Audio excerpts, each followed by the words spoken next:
अस्सलामुअलैकुम, मैं मोहम्मद इरफान शाकिर और आप देख रहे हैं शाकिर किसान टिप्स चैनल। आज अनार के ऊपर हम वीडियो बनाएंगे। अप्रैल का आखिरी अशरा जा रहा है। हम आज बताएंगे आपको कि जो भी अभी तक की पोलिनेशन है, फ्रूट सेटिंग है, उसके बाद के जो अमावल है, जो हमने क्या करना है, इसकी निगहदाश्त के बारे में बताऊंगा। अभी तक जो पोलिनेशन हो रही है, जो फ्रूट सेटिंग हो रही है, उसके बारे में बताऊंगा।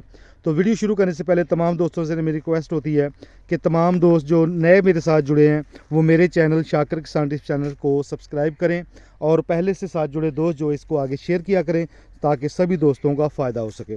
तो वीडियो शुरू करते हैं। आज की वीडियो में हम आपको बताएंगे कि अभी तक की जो फ्रूट सेटिंग है उसको लेकर और जो नेक्स्ट जो नए फ्लावर आ रहे हैं उसकी सेटिंग हो या ना हो, इसकी तफसील मैं आपको बताऊंगा।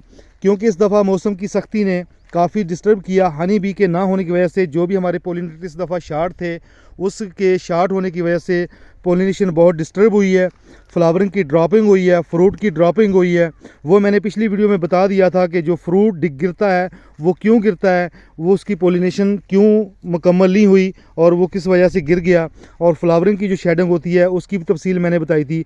लेकिन आज की वीडियो में मैं आपको सिर्फ ये बताऊँगा कि अभी तक की जो फ्रूट सेटिंग है, जो अप्रैल के आखिर तक फ्रूट सेट हो चुका है, उसको हमने आगे लेकर चल रहे हैं। उसके ऊपर हमने कौन से फोलियर करने हैं, कौन से स्प्रे करने हैं, कौन सी बीमारियां आएंगी आने वाले वक्त में।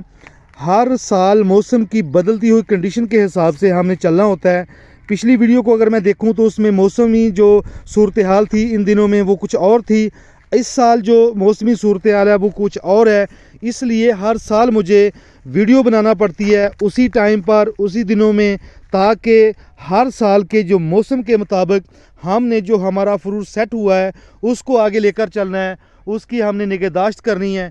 उस हवाले से चंद निकात बयान करूँगा और उसकी जो मुकम्मल इन्फॉर्मेशन होगी वो आप तक मैं वक्फे से वीडियो की शक्ल में पहुंचाऊंगा।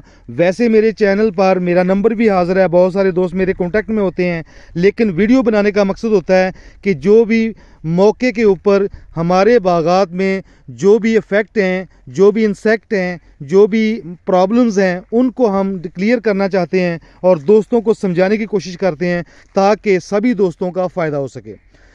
सबसे पहली बात तो ये है कि अभी तक जो हमारा फ्रूट सेट हो चुका है हमने इसको रखना है। अप्रैल का आखिरी अशरा जा रहा है और इसके भी चंद दिन बाकी हैं, 3 से 4 दिन बकाया है अप्रैल के। उसके बाद जो भी आपका फ्लावर सेट होगा, फ्रूट सेटिंग करेगा, उसका सबसे पहले तो साइज़ नहीं बनेगा। वो हमारे पौधे की खुराक ज़ाया करेगा और हमारा वक्त ज़ाया करेगा। उसके लिए हमें ज़्यादा फोर्स लगानी पड़ेगी और हमें ज़्यादा खुराक देनी पड़ेगी। लेकिन अब तक के लिए जो भी हमें फ्रूट हासिल हुआ है, जो हमारे पौधे पर फ्रूट की सेटिंग हो चुकी है, उसको ही हमने आगे लेकर चलना है। ये जो बाद में फूल आ रहे हैं इसको हमने अब नहीं गौर फिक्र करनी इसके बारे में। इसको कोशिश करें, इसको प्रूनिंग कर दें ताकि आपके जो पहले लगे हुए फल हैं इनको हम अच्छे तरीके से आगे तैयार कर सकें। तो अब सबसे पहली जो मैंने आपको इस्लाह दी है वो ये है कि बाद में आने वाले जितने भी फ्लावर हैं इनकी प्रूनिंग कर दें। इनके ऊपर जो भी हनी बीज या पोलिनेटर आ रहे हैं उनको भगाने के लिए इसके ऊपर किसी किस्म का भी कोई भी स्प्रे कर दें। उसमें आपका फ्रूट बोरर के लिए स्प्रे होगा, उसकी वजह से ही पोलिनेटर आपका डिस्टर्ब होगा। अगर कोई इंसेक्ट आपके बाग के ऊपर है उसका आप स्प्रे करेंगे, उसके लिए भी ये पोलिनेशन को डिस्टर्ब करने के लिए काफ़ी होगा। अब की जो हम पोलिनेशन क्यों नहीं चाह रहे, क्योंकि हमारे पास ये जो फल लग चुका है हमने इसको आगे लेकर चलना है। अब जो बाद में फल आएगा वो हमारे किसी काम का नहीं होगा। एक तो खुराक का हिस्सेदार बनेगा, दूसरा वो हमारे पौधे की खुराक को डिस्टर्ब करेगा। ये जो पहले से लगे हुए फल हैं इनको डिस्टर्ब करेगा और साइज़ भी नहीं बनाएगा, हमें अच्छी मार्केट भी नहीं मिल सकेगी। उसके बाद हमने जो हर साल बताते हैं कि जो हमारे साथ फल सेटिंग हुई है इसके साथ जो छोटा फ्रूट है इसको वॉल्यूम की तरह घुमा कर रिमूव करना है, प्रूनिंग करनी है। ये जब एक फल रह जाएगा, इस शाख पर जो एक फल होगा ये अकेला इस शाख की खुराक का हिस्सेदार होगा, तो ये अच्छे तरीके से परवान चढ़ेगा। ये तो हर साल मैं बताता हूँ। पिछली वीडियो में आपको भरपूर तरीके से तफसीलन बता चुका हूँ कि आपने प्रूनिंग कैसे करनी है, फ्रूट प्रूनिंग। तो उसके लिए मज़ीद आप रिपीट करके पिछली वीडियो देख सकते हैं सीज़न की। इस तरह जब 3 दाने लगे हुए हैं, इसको हमने देखना है कि ये जो 2 छोटे बाद में फल सेट हुए हैं, इनको हमने गमा देना है और एक बड़े साइज़ का फल हमने रख लेना है। इन तमाम प्रोसेस को करने के बाद एक अच्छा सा फंजीसाइड करना ज़रूरी होता है। बाज़ दफ़ा अनजाने में जब हम इसको घुमाते हैं तो शाख में दरार आ जाती है, तो यहाँ पर बैक्टीरियल ब्लाइट आने के चांस होते हैं।